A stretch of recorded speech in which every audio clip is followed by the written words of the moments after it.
Hi guys, welcome to part 4 of the Everest Base Camp Diaries. If you've not watched part 1 to 3, please do so first and remember to watch in landscape.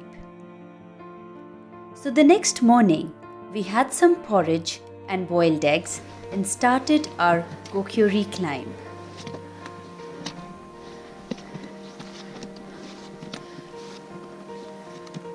Do you see those colorful Lego blocks next to the frozen lake?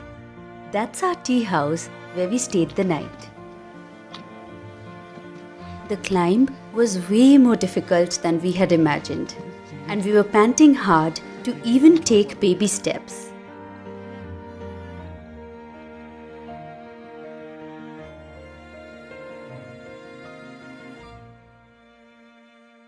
The Gokyo lake was covered in white snow sheet, and it was hard to believe that the same lake turns beautiful turquoise blue in a few months.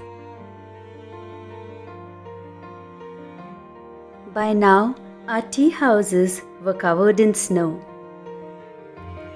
Do you see that? That's the Nogzumpa Glacier, the longest glacier in the Himalayas. It's a very unstable section of the trek that is prone to rockfalls. This beautiful glacier moves constantly, and we crossed it the next day.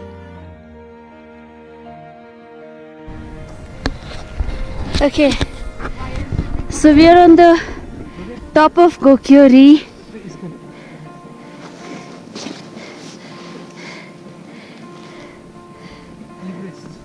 We're on the top of Gokyo.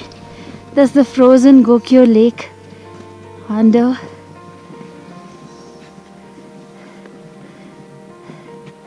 that there is Mount Everest.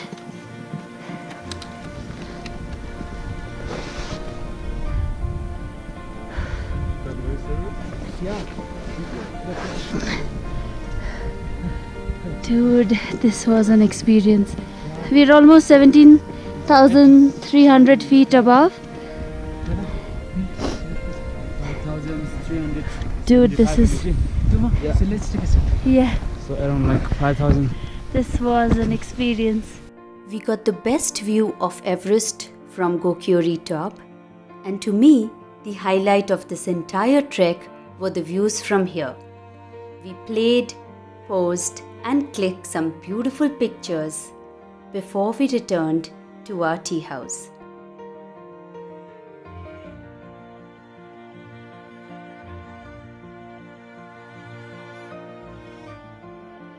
The next day, we walked to Thangna, crossing the same Nogzumpa glacier we saw yesterday.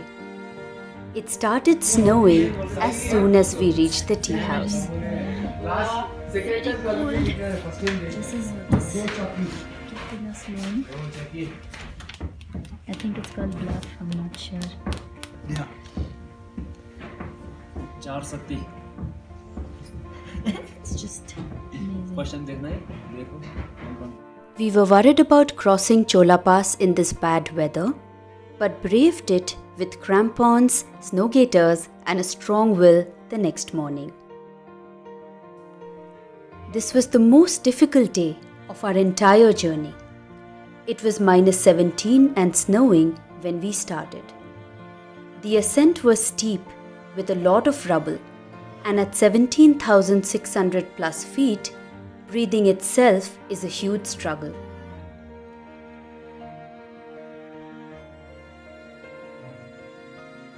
I was so overwhelmed that I couldn't stop my tears as I walked, soaking in the unreal magnanimity, cloaked in nothing but the mountains around. After a really long day, we reached Dozungla. The next day, on the way to Labuche, we crossed a huge frozen river and then eventually reached Gorakshep.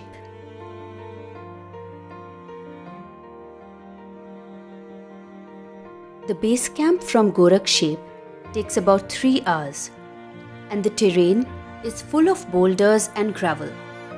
It was dangerous as we constantly had rocks and stones rumbling down while we walked. We finally reached EBC and I had goosebumps in exhilaration.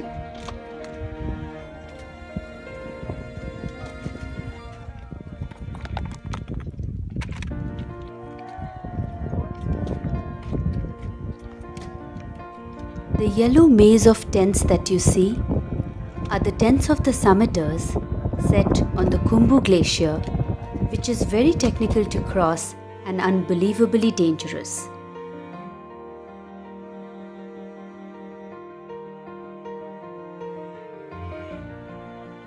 We finally retraced back via the Tengpuche Monastery to Namche Bazaar and Lukla.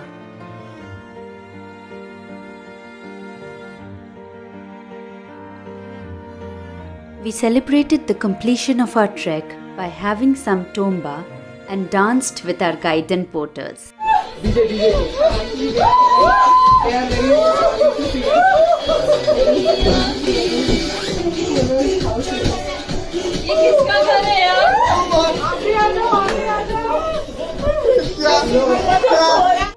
But there was still some adventure left in store.